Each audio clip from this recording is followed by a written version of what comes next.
rapiin biar enggak menurut kali tinggi nasional habisin aja. Gak apa-apa lah. Nodok sakit kepala.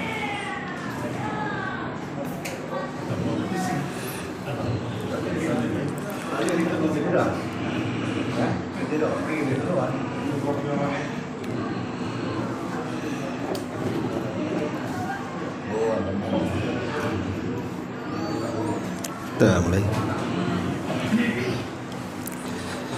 Bismillahirrahmanirrahim. Assalamualaikum warahmatullahi wabarakatuh.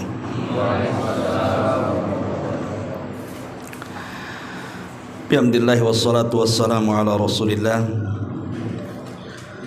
wa ala alihi wa sahbihi wa mawalah wa la hawla wa la quwata illa billahi wa ba'du. Alhamdulillah, di malam hari ini kita bisa melanjutkan kajian masih membahas tafsir singkat dari surah An-Nazi'at, dan kita masuk pada ayat berikutnya. A'udzubillahi minasyaitonirrajim. Bismillahirrahmanirrahim. A'antum asyaddu khalqan amis sama banaha. Apakah kalian lebih sulit penciptaannya, ataukah langit yang telah Allah bangun sedemikian rupa? Rafa'a samkaha fasawwaha. Dia meninggikan bangunannya lalu menyempurnakannya. Wa aghtasha lailaha wa akhraja duhaha. Dan dia menjadikan malamnya gelap gulita dan menjadikan siangnya terang benderang. Wal arda ba'da dzalika dahaha. Dan bumi sesudah itu dihamparkannya. Akhraja minha ma'aha wa mar'aha. Lalu dia memancarkan daripadanya mata air dan menumbuhkan tumbuh-tumbuhannya. Baik, ma'asyiral muslimin wal muslimat rahimani wa rahimakumullah. Di sini Allah Subhanahu wa taala ingin menjelaskan kepada kita tentang kekuasaan Allah yang luar biasa yang ada di alam semesta ini, untuk menunjukkan bahwa Allah itu zat yang maha besar dan kita sebagai manusia tidak layak untuk menyombongkan di hadapan Allah. Maka di sini Allah Subhanahu wa taala mengatakan, a'antum asyaddu khalqan amis sama banaha. Apakah kalian lebih sulit penciptaannya, ataukah langit yang telah Allah bangunnya? Di sini Allah Subhanahu wa taala hendak mengingkari orang-orang yang mendustakan hari kebangkitan. Seolah-olah Allah Subhanahu wa taala ingin katakan, wahai para hamba, menurut kalian apakah penciptaan kalian ini lebih sulit dibandingkan penciptaan langit? Allah telah membangun langit itu sedemikian rupa. Makanya Allah menyebutkan dalam ayat yang lain, tepatnya surah Ghafir ayat 57. Allah mengatakan, la khalqus samawati wal ardi akbar min khalqin nas walakin aktsaran nasi la ya'lamun. Sesungguhnya penciptaan langit dan bumi itu jauh lebih besar dibandingkan penciptaan manusia, akan tetapi kebanyakan manusia tidak tahu. Kita tahu bahwa langit itu adalah ciptaan Allah Subhanahu wa taala yang sangat besar dan diperuntukkan oleh Allah sebagai tempat diamnya para malaikat. Dan tidak ada satupun maksiat yang terjadi di langit kecuali satu kali. Maksiat iblis kepada Allah Subhanahu wa taala tatkala disuruh sujud kepada Adam. Iblis menolak. Kemudian Allah Subhanahu wa taala mengutuk iblis dan mengeluarkan dari langit ke bumi. Inilah maksiat satu kali saja di langit. Di langit itu tidak pernah ada maksiat, karena memang para penghuninya adalah para malaikat dan para nabi yang ditempatkan di tiap-tiap langit sebagaimana dalam peristiwa Mi'raj. Telah disebutkan di dalam hadis Abdullah ibn Abbas radhiyallahu anhuma, ketika Nabi SAW ditanya tentang jarak antara bumi dan langit, maka Nabi SAW mengatakan masirata khamsimi'ati sanatin, perjalanannya ibarat 500 tahun. Apakah 500 tahun itu kecepatan cahaya atau kecepatan apa? Tapi yang jelas bahwa begitu tingginya langit yang Allah Subhanahu wa taala ciptakan, dan masing-masing lapisan langit ke lapisan berikutnya itu jaraknya sama. Belum lagi kemudian kekuatan langit, tidak ada yang mampu menembusnya kecuali Allah Subhanahu wa taala yang bisa meletakkannya kelak pada hari kiamat. Dan yang lebih mengherankan lagi, tidak ada satu tiang pun yang menyanggah bangunan yang begitu berat. Makanya Allah Subhanahu wa taala menyebutkan dalam surah As-Sajdah itu bagaimana kekuatan Allah ketika menciptakan langit. Sampai Allah mengatakan, carilah tiang yang menyanggah langit kalau memang kalian tidak yakin dengan kekuasaan Allah. Padahal logika ikhwatu fiddin, di dunia saja kalau kita buat bangunan lantai 2 atau lantai 3, kalau tidak ada tiang yang menyanggah, mana bisa kemudian dia ngambang? Pasti dia akan jatuh. Jangan lagi yang ngambang, yang ada tiang kalau tidak kokoh saja bisa roboh. Artinya bahwa langit sedemikian rupa dengan keindahan bintang gemintangnya, kemudian dengan kekuatan bangunannya dan lapisan-lapisannya, itu sangat rumit untuk dicerna bagaimana cara menciptakannya. Lah tiba-tiba kemudian makhluk di bumi, mereka tidak yakin bahwa Allah sanggup membangkitkan manusia setelah kematiannya. Makanya Allah Subhanahu wa taala katakan, apakah lebih sulit Allah membangkitkan kalian ataukah penciptaan langit? Kalau langit dengan sedemikian keajaibannya saja Allah sanggup menciptakan langit dengan berbagai macam keanehannya, macam mana pula Allah tidak sanggup membangkitkan kalian? Ini menunjukkan bahwa Allah itu zat yang maha kuasa atas segala-galanya. Makanya Allah Subhanahu wa taala kemudian mengatakan rafa'a samkaha fasawwaha. Dia meninggikan bangunannya lalu menyempurnakan sedemikian rupa.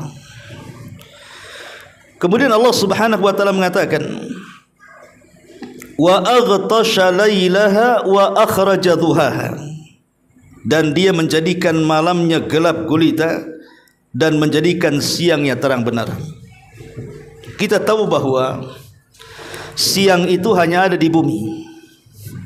Adapun di planet-planet lain itu tidak ada siang, semua gelap. Menunjukkan bahwa cahaya itu tidak banyak dibandingkan kegelapan. Dan ini kuasa Allah Subhanahu wa taala hanya menyirai bumi saja dengan mataharinya. Itu demi siapa kalau demi kita manusia, sebagai nikmat Allah Subhanahu wa taala yang luar biasa. Belum lagi kekuasaan matahari yang Allah letakkan di dalam porosnya. Coba anda bisa bayangkan kalau seandainya matahari bergeser dari porosnya ke atas atau ke bawah. Kalau seandainya matahari digeser dari porosnya lebih dekat kepada bumi, maka bumi akan terbakar. Tapi kalau seandainya matahari itu bergeser menjauh bumi, bumi akan beku, akan kedinginan. Tapi Allah Subhanahu wa taala bisa meletakkan matahari pada porosnya sehingga hawa bumi mampu dijadikan tempat hidup manusia, tidak membakar dan tidak membekukan. Dan ini bisa dilihat dari teori fisika ya, antum yang belajar. Lah ini kekuatan siapa? Mampu meletakkan matahari lepas pada porosnya itu, menjauh sedikit beku, mendekat sedikit terbakar. Artinya bahwa Allah Subhanahu wa taala telah menunjukkan kekuasaan manusia. Apakah harus kita ingkar kepada zat dan mengatakan tidak ada pencipta di alam semesta ini? Bagaimana mungkin tidak ada pencipta? Lalu yang menciptakan langit, bumi, matahari, bulan itu siapa? Apakah mungkin mereka tercipta begitu saja? Atau tercipta dari sesuatu? Ataukah ada penciptanya? Yang jelas bahwa setiap manusia dilahirkan itu dalam posisi fitrah.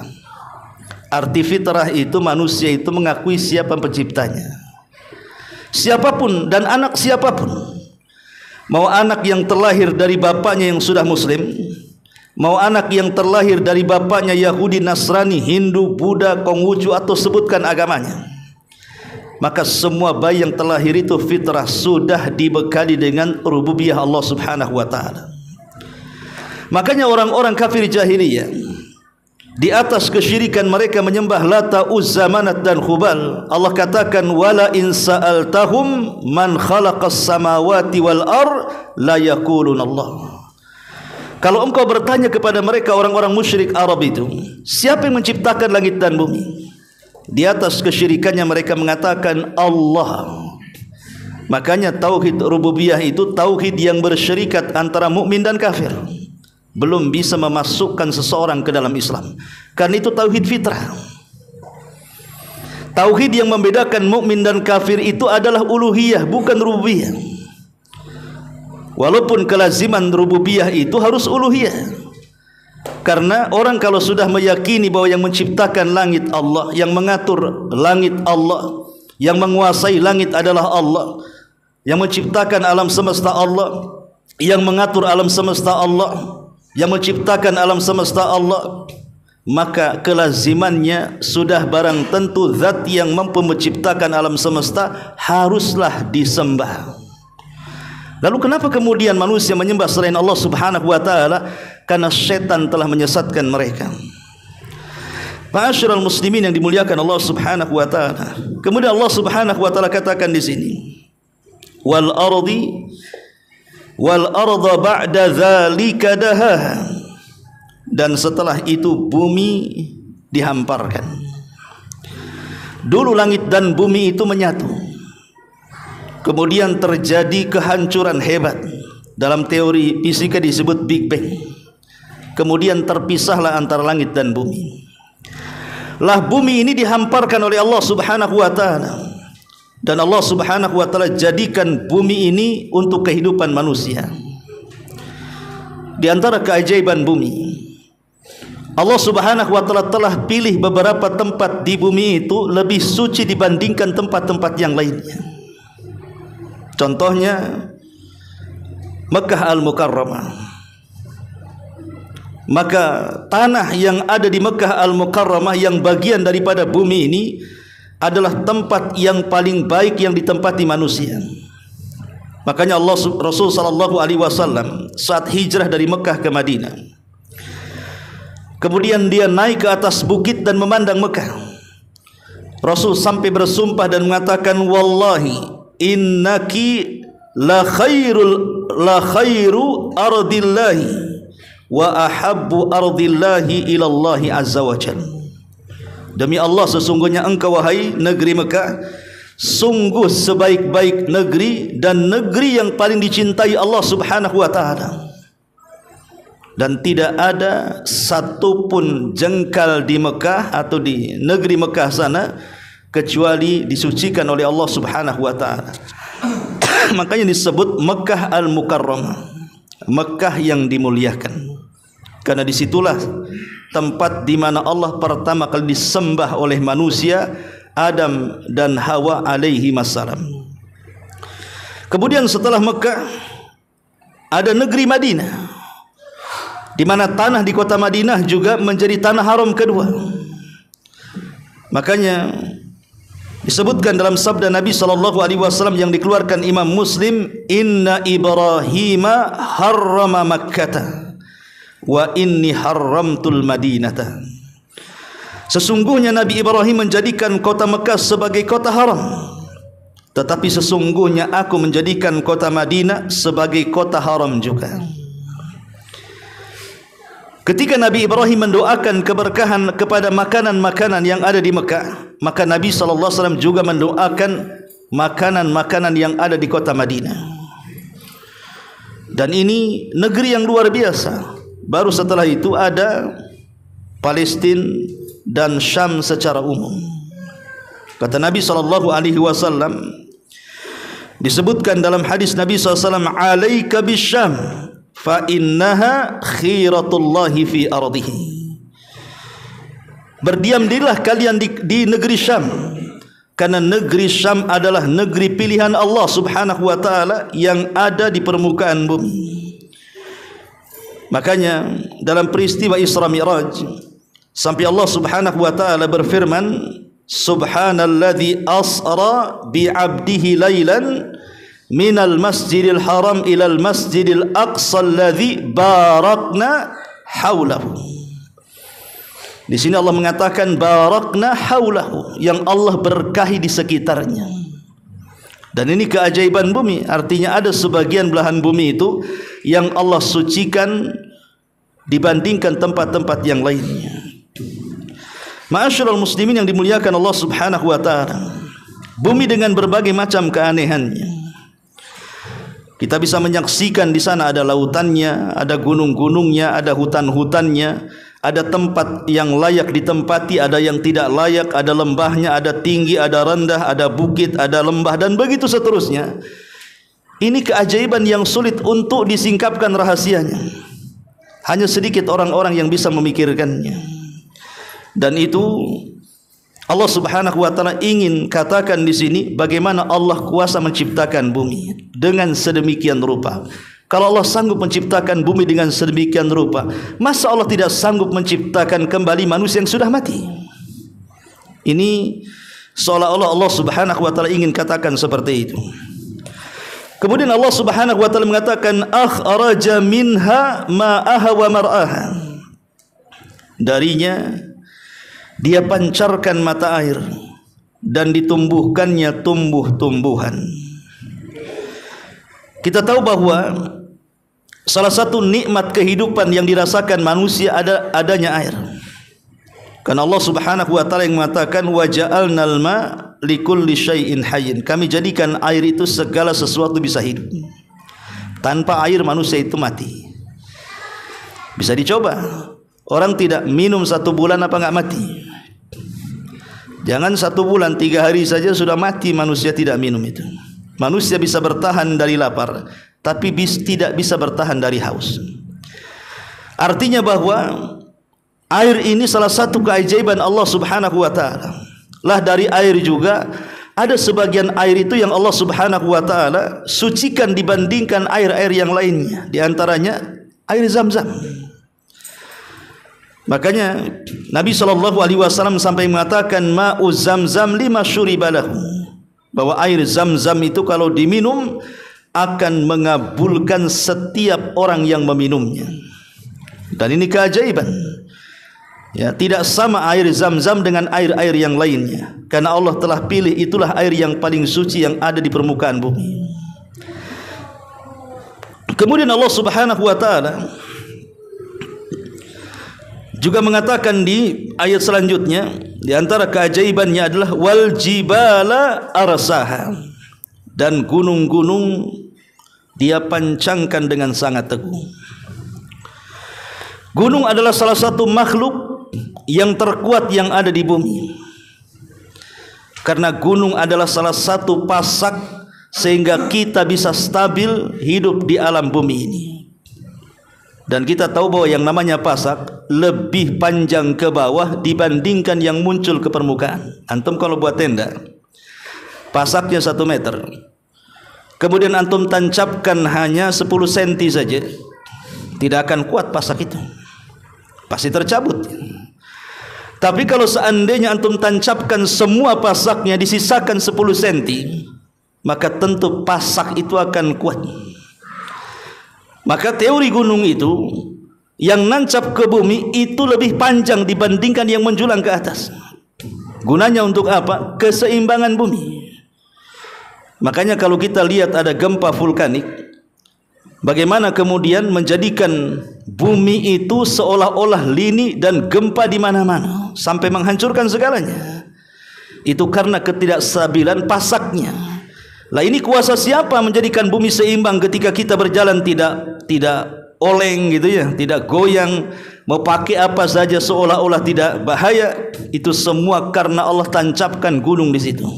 Tapi nanti pada hari kiamat pasak itu akan dicabut dan akan terjadi gempa di mana-mana.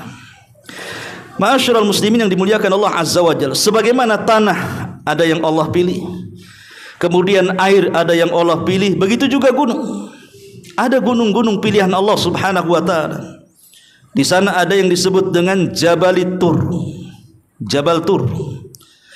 Jabal di mana Allah Subhanahu wa taala mengajak dialog dengan Musa alaihi salatu wassalam.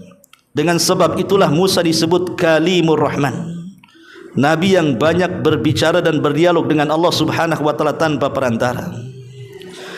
Di sana ada yang disebut dengan Al-Jabal alladzi tajalla lahu rabbuh, gunung yang berbeda, di mana Allah Subhanahu wa taala pernah menampakkan satu kali di bumi. Kapan itu?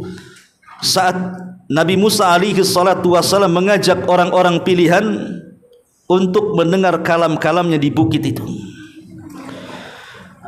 di mana mereka ketika kemudian sudah diperlihatkan Taurat, mereka tidak sabar. Kemudian mereka mengatakan, lan nu'mina laka hatta narallaha jahra. Wahai Musa, kalau hanya lembaran-lembaran seperti ini, kami tidak akan yakin kecuali kami mengetahui dan melihat sendiri seperti apa Rabbmu. Kami ingin melihat. Akhirnya kemudian mereka disambar petir, kemudian meninggal. Baru kemudian Allah Subhanahu wa taala menghidupkan mereka kembali dan mereka baru sadar. Sebelumnya Nabi Musa alaihi salatu wassalam sendiri pernah minta untuk ditampakkan dan Allah tidak menolaknya. Tetapi Allah hanya memberikan syarat ketika Musa mengatakan, "Angdur ilaika ya Rabb, izinkan aku melihat kamu." Tapi Allah mengatakan, "Lan tarani, engkau tidak bisa melihatku." Tetapi Allah mengatakan, "Baik, palingkan wajahmu, saya akan menampakkan diri ke gunung itu." Maksudnya ke gunung yang sangat kokoh itu. Kalau seandainya gunung itu tidak bergerak sama sekali, mampu menahan pandangan Allah Subhanahu wa taala, maka engkau bisa melihatku. Maka apa kata Allah? Falamma tajalla rabbuhu lil jabali ja'alahu dakka wa sara Musa sa'iqa. Ketika betul-betul Allah menampakkan di gunung itu, tiba-tiba gunung itu hancur. Saat meledak, Musa tidak tahan dengan ledakannya, kemudian dia pun pingsan. Saat terbangun, dia merasa bersalah dan mengatakan, "Tubtu ilaika wa ana awwalul muslimin." Aku bertobat kepadamu ya Rabb, dan saya orang yang pertama kali pasrah. Saya tidak akan meminta lagi untuk melihat dirimu. Nah, itu kejadiannya juga di gunung itu. Kemudian juga di sana ada gunung yang sangat dicintai oleh Allah Subhanahu wa taala dan oleh Rasulullah sallallahu alaihi wasallam yang disebut dengan Jabal Uhud. Antum kalau yang pernah ke kota Madinah, biasanya touring akan mengajak jalan-jalan lah, salah satunya adalah ke Gunung Uhud atau Bukit Uhud. Saat Nabi sallallahu alaihi wasallam naik ke atas Bukit Uhud itu bersama Abu Bakar, kemudian bersama Umar dan bersama Uthman dan para sahabat yang lainnya, tiba-tiba gunung itu sempat mengalami lini sedikit. Maka Rasul mengatakan, "Uskut ya Uhud, diam wahai Uhud, karena yang menginjak dirimu ada dua orang yang kelak akan mati syahid." Siapa yang kelak akan mati syahid? Umar bin Al-Khattab dan Uthman ibn Affan radhiyallahu an. Ma'asyiral muslimin yang dimuliakan Allah Subhanahu wa taala, lah Nabi sallallahu alaihi wasallam sangat mencintai Gunung Uhud. Kemudian juga di sana ada gunung ataupun bukit yang sangat mulia yang dijadikan salah satu dari manasik haji dan umrah. Apa itu? Safa dan Marwah. Dulunya gunung, tapi kemudian oleh kerajaan Saudi dipangkas karena dijadikan bangunan di sekitarnya sehingga hanya disisakan Safa dan Marwah. Karena itu menjadi manasik haji dan umrah saat sa'i. Ya. Kemudian juga di sana ada gunung yang ada di dalamnya gua. Di situ Allah Subhanahu wa taala pernah mengutus Jibril untuk menemui Nabi sallallahu alaihi wasallam pertama kali Rasul mendapatkan wahyu yang disebut dengan Jabal Al-Hira, gunung yang ada gua Hira-nya di situ. Allah Subhanahu wa taala pilih untuk nabinya agar Allah angkat sebagai nabi dan rasul di gua tersebut dengan turunnya suratul Alaq. Kemudian juga di sana ada gunung tempat persembunyian Nabi sallallahu alaihi wasallam saat peristiwa hijrahnya yang disebut dengan Jabal Ats-Tsur. Di situ ada gua yang disebut Gua Tsur. Nabi sallallahu alaihi wasallam pernah menginap 3 hari 3 malam untuk menghindari kejaran dan kepungan orang-orang kafir Quraisy. Dan begitu yang lainnya. Artinya Allah Subhanahu wa taala juga memilih beberapa gunung yang sangat istimewa dilebihkan dari gunung-gunung yang lainnya. Dan ini kemuliaan dan juga kehebatan keluar biasaan Allah ketika menciptakan makhluknya. Kemudian seterusnya Allah mengatakan mata'allakum wali an'amikum. Semuanya itu untuk kesenangan kalian dan untuk hewan-hewan kalian. Jadi semua itu untuk kesenanganmu dan untuk hewan-hewan ternakmu. Jadi Allah Subhanahu wa taala menciptakan alam semesta, termasuk gunung itu kan ada hutan-hutannya, dari hutan muncul buah-buahan. Untuk siapa buah-buahan kalau bukan untuk manusia? Dan di gunung juga menyimpan sumber-sumber mata air yang banyak manfaatnya bagi manusia. Makanya Allah akhiri kalimatnya mata'allakum, maka semua yang Allah ciptakan di bumi ini sebenarnya untuk kesenangan kalian. Ingat teori 5 yang pernah saya jelaskan kepada antum. Bagaimana alam semesta ini diciptakan untuk kita manusia. Pertama al-ijad, yang kedua al-imdad, yang ketiga al-i'dad, yang keempat al-irsyad, dan yang kelima al-is'ad. Teori 5 kaidah yang disebutkan para ulama yang semuanya menunjukkan kasih sayang Allah kepada kita makhluknya. Pertama al-ijad. Sebelum manusia diciptakan, Allah sudah menciptakan bumi. Orangnya belum lahir, maksudnya para penghuninya belum ada, tapi tempatnya sudah disediakan. Kemudian setelah al-ijad, kemudian al-i'dad, dipersiapkan fasilitasnya. Di sini sungai, di sini lautan, di sini hutan, di sini gunung, di sini lembah, di sini tempat yang layak kelak dihuni manusia, di sini yang tidak layak, dan begitu seterusnya. Fasilitasnya Allah ciptakan. Kemudian yang ketiga al-imdad. Al-imdad adalah rizki yang kelak akan dimakan oleh kita.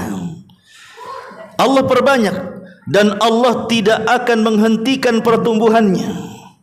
Ada satu ikan, satu jantan dan betina kemudian kawin, menghasilkan ratusan anak-anaknya. Anak-anaknya besar, kawin lagi, melahirkan ratusan lagi, kemudian kawin lagi. Berapa juta ikan dari dulu sampai sekarang, tidak akan ada habisnya. Satu pohon, anggaplah pohon mangga, satu pohon bisa 500 buah mangga. Kalau seandainya menua di tangkainya, kemudian bijinya jatuh, kemudian tumbuh satu pohon mangga, bayangkan saja, mungkin tidak jadi semua, anggaplah 100 pohon mangga. Maka mangga tidak akan hilang dari sekarang sampai kiamat. Itu untuk siapa? Untuk kita semuanya. Kemudian di sana ada yang keempat yang disebut dengan al-irsyad. Allah persiapkan insting manusia supaya bisa membedakan mana makanan yang boleh dimakan, mana makanan yang tidak boleh dimakan, mana hewan yang bisa dimakan, mana hewan yang tidak bisa dimakan, mana yang bisa dijadikan obat, mana yang racun. semua dijadikan oleh Allah Subhanahu wa taala persiapan semuanya supaya manusia bahagia. Baru setelah terakhir al-is'ad, dengan itu semua akan datang kebahagiaan. Baru Allah ciptakan Adam dan Allah turunkan ke bumi. Bayangkan setelah Allah ciptakan 5 perkara, baru Allah turunkan Adam ke bumi.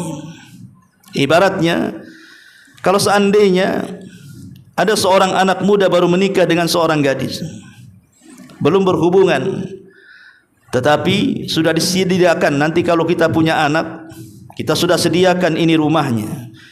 Setelah rumahnya jadi, ini fasilitasnya, mobilnya, peralatannya, semuanya. Kemudian juga rizkinya sudah disiapkan. Kemudian juga kebahagiaannya sudah ada. Ketika lahir saja sudah mewarisi, nikmat mana lagi yang kita dustakan? Ya. Makanya ini semualah nikmat Allah Subhanahu wa taala. Mata'al lakum, itu semua untuk kenikmatan kalian. Wali an'amikum, dan tentunya juga untuk hewan-hewan ternak kalian. Dan tentu hewan-hewan ternak ini sangat bermanfaat bagi manusia. Ketika Allah tundukkan hewan-hewan ini, maka kita bisa menikmati pertama air susunya, yang kedua tunggangannya, yang ketiga dagingnya, yang keempat kulitnya, di mana Allah Subhanahu wa taala sediakan hewan-hewan itu untuk manusia. Bayangkan satu hewan saja, sapi.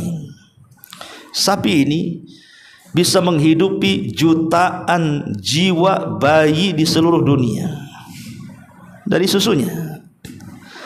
Susu sapi itu lebih baik dibandingkan susu kambing dari segi kuantitasnya, artinya banyaknya. Satu dunia meminum susunya, dari ujung barat ke ujung timur. Bayangkan satu hewan saja sapi, tapi manfaatnya satu dunia. Banyak orang yang diselamatkan bayi-bayi itu gara-gara susu. Makanya kenapa surah Al-Baqarah disebut Al-Baqarah, tidak disebut surah Al-Ghanam umpamanya, surah kambing. Kenapa milih sapi betina? Karena sapi betina inilah yang mengeluarkan air susu. Dari air susu itulah manfaatnya satu dunia. Karena Allah tidak mungkin meletakkan nama binatang kalau manfaatnya tidak banyak. Ya, jadi kalau satu binatang saja dari air susunya, belum dagingnya, belum kulitnya gitu ya, belum tunggangannya dan begitu seterusnya, itu sudah kenikmatan yang luar biasa. Ya, belum lagi untanya yang Allah Subhanahu wa taala katakan afala yanzuruna ilal ibili kaifa khuliqat, tidakkah kau lihat bagaimana unta diciptakan? Salah satu keajaiban dunia unta itu, dia mampu hidup di padang pasir yang binatang lain tidak sanggup hidup di padang pasir. Ma'asyiral muslimin yang dimuliakan Allah Subhanahu wa taala, lah Allah ingin menunjukkan dari penciptaan langit kemudian bumi dan segala fasilitasnya. Kalau Allah sanggup menciptakan itu semua, masa menciptakan kalian kembali setelah kematian tidak sanggup? Ya, enggak mungkin lah. Allah mampu menciptakan bumi dengan fasilitasnya, Allah bisa menciptakan langit dengan kekuatannya. Masa menciptakan kita yang sudah tercipta kemudian mati dihidupkan kemudian Allah tidak sanggup? Di mana akalnya? Nah, ini ayat-ayat ini ingin membantah mereka, orang-orang yang mengingkari adanya kebangkitan. Dan ayat ini turun kepada siapa? Orang-orang musyrik Arab. Secara khusus karena memang Nabi SAW tinggal di sana, di mana orang-orang musyrik Arab itu tidak yakin ada kehidupan setelah kematian. Sampai Amr ibn As ataupun Al-Wa'il As-Sahmi datang kepada Rasul membawa tulang belulang, kemudian mengatakan, ya Muhammad, apakah mungkin tulang ini akan dibangkitkan kembali? Apakah mungkin orang yang sudah jadi tulang belulang ini Allah akan lapisi kembali dengan daging kemudian jadi manusia? Mustahil. Maka turunlah surah Yasin menjelaskan bahwa Allah Subhanahu wa taala sanggup menciptakan, bahkan kalau membangkitkan kembali itu lebih mudah dibandingkan menciptakan pertama kali. Barangnya sudah ada, tinggal ditiru saja. Manusia saja lebih susah untuk menciptakan satu karya dibandingkan meniru karya orang. Artinya bahwa menciptakan barang itu lebih sulit dibandingkan memperbaiki barang rusak. Ada kulkas, mungkin penciptanya itu mikirnya setengah mati baru jadi kulkas. Kemudian kulkasnya rusak, mati, dibawa ke bengkel kulkas, lebih mudah daripada menciptakan awal. Begitulah Allah Subhanahu wa taala lebih mudah menciptakan yang sudah ada dibandingkan yang belum ada. Makanya ini semua adalah bantahan untuk siapa?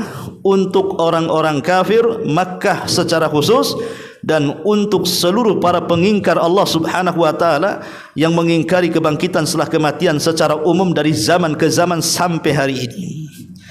Al-Quran sebagai hujah bagi kita untuk mengatakan bahwa Allah itu ala kulli syai'in qadir, atas segala sesuatu maha mampu.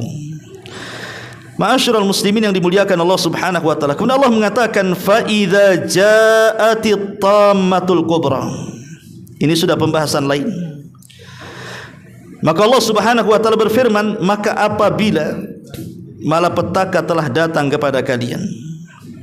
At-Tammah itu satu di antara nama hari kiamat. Al-Imam Ghazali menyebutkan sampai 83 lebih nama dari nama-nama Al-Qiyamah. Menurut kaidah para ulama akidah, banyaknya nama dalam satu peristiwa menunjukkan kehebatan peristiwa itu.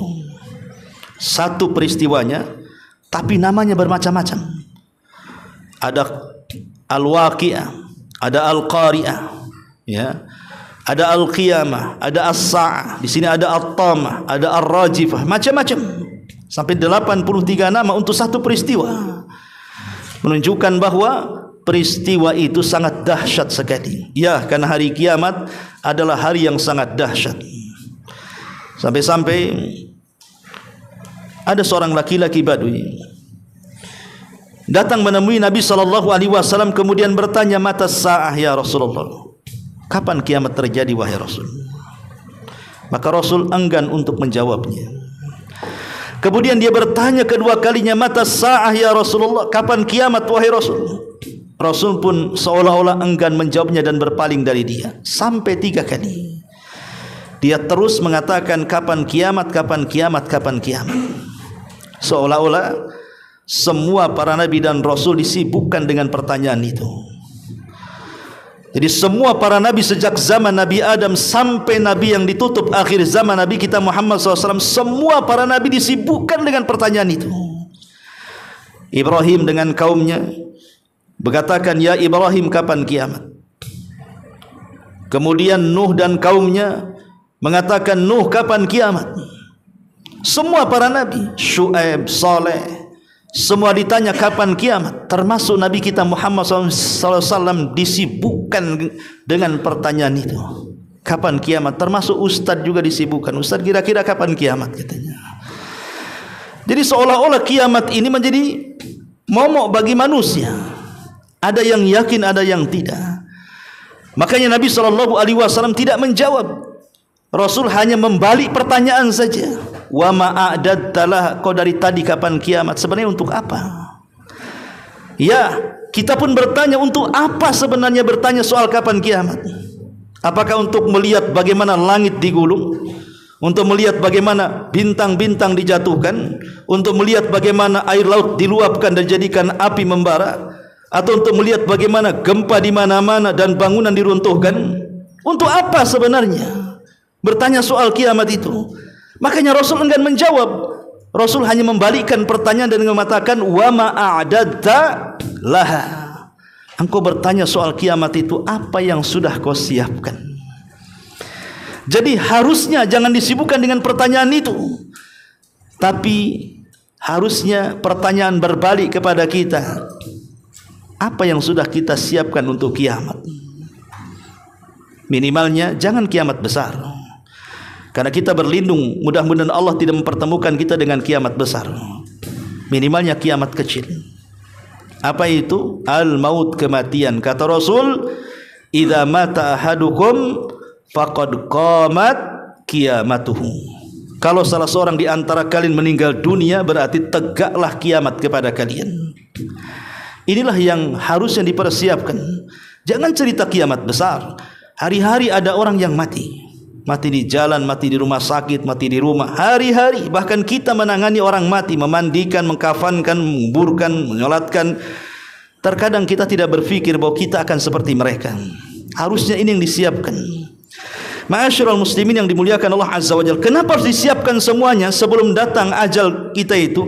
Karena ayat selanjutnya mengatakan, yauma yatadzakkarul insan ma sa'a, yaitu pada hari ketika manusia teringat akan apa yang telah dikerjakannya, supaya jangan ada penyesalan nanti pada hari kiamat.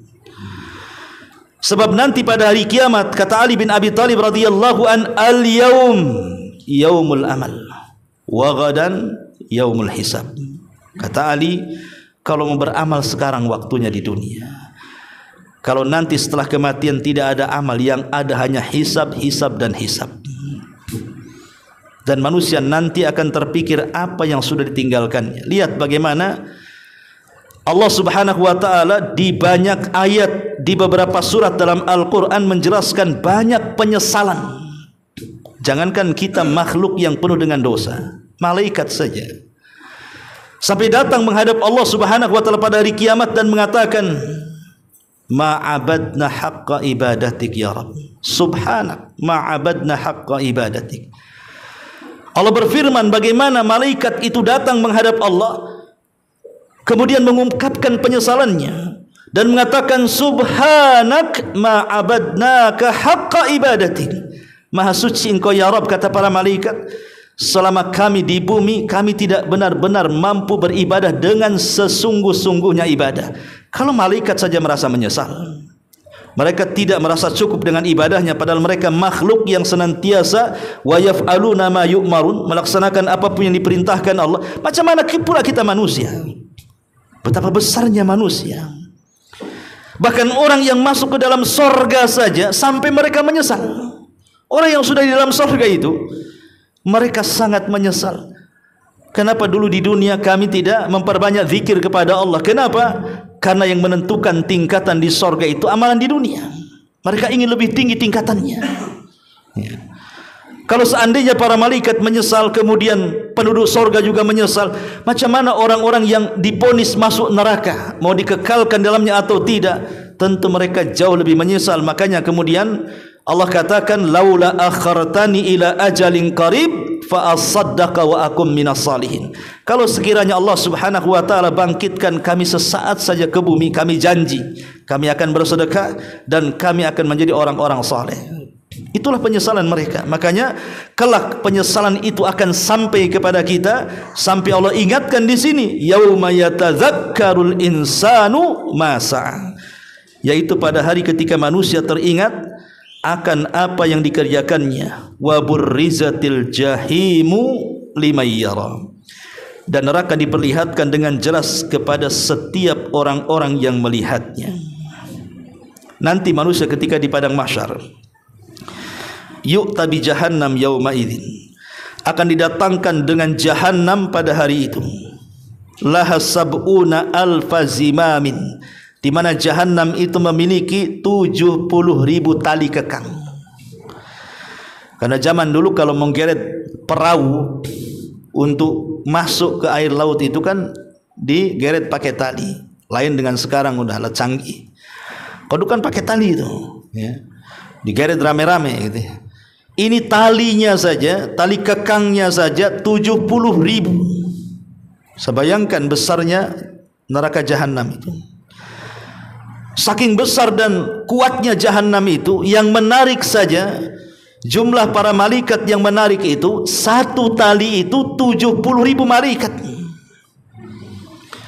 Bayangkan 70.000 tali kekang, setiap satu tali ditarik 70.000 malaikat. Sebesar apa jahanam itu? Makanya ketika Allah berbicara dengan jahanam, halim tala'ti wa taqulu hal mim mazid.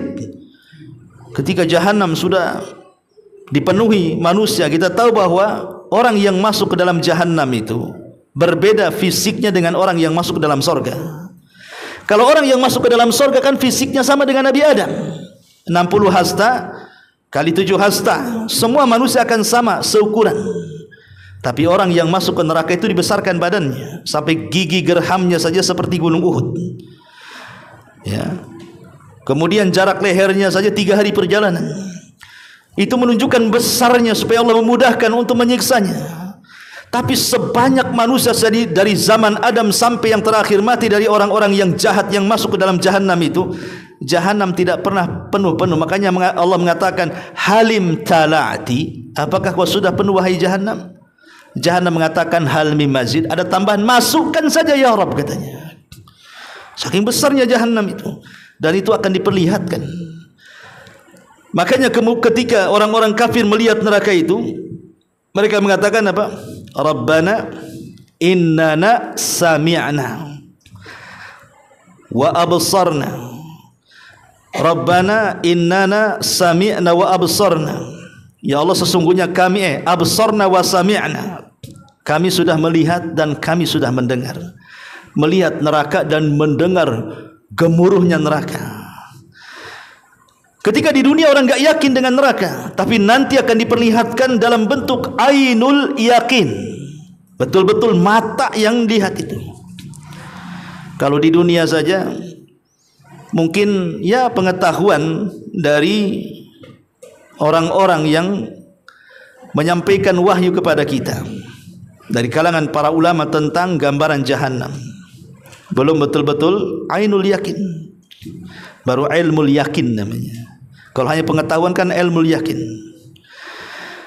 Kalau sudah melihat disebut ainul yakin. Kalau masuk dalam Jahannam disebut hakul yakin.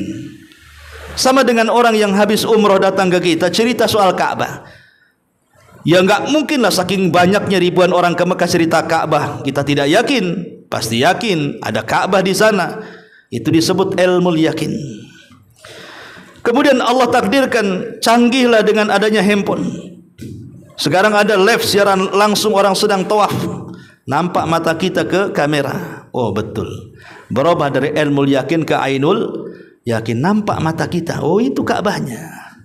Allah takdirkan antum umroh dan haji bisa memegang tuh kiswah Ka'bah, baru antum hakul yakin. Ilmul yakin, ainul yakin, hakul yakin. Lah harusnya kita begitu. Ya. Orang-orang kafir itu harusnya mereka ada pengetahuan soal bahwa kalau mereka mati, mereka masuk neraka. Di dunia disebut ilmul yakin. Nanti di padang mahsyar Jahannam diperlihatkan ainul yakin. Ketika mereka dimasukkan ke dalam Jahannam, hakul yakin. Salah kalian. Allah sudah memberitahu sebelumnya di dunia, tapi kalian kemudian menyimpang. Ma'asyiral muslimin yang dimuliakan Allah Subhanahu wa taala.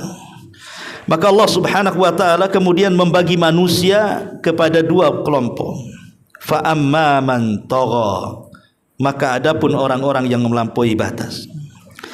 Wa atharal hayatid dunya, dan lebih mengutamakan kehidupan dunia dibandingkan akhirat, ya. Fa innal jahima hiyal ma'wa, maka sungguh nerakalah tempat tinggalnya. Wallahu a'lam. Ayat ini insyaallah kita lanjutkan di minggu depan. Sebelum saya tutup, kalau ada yang bertanya silakan.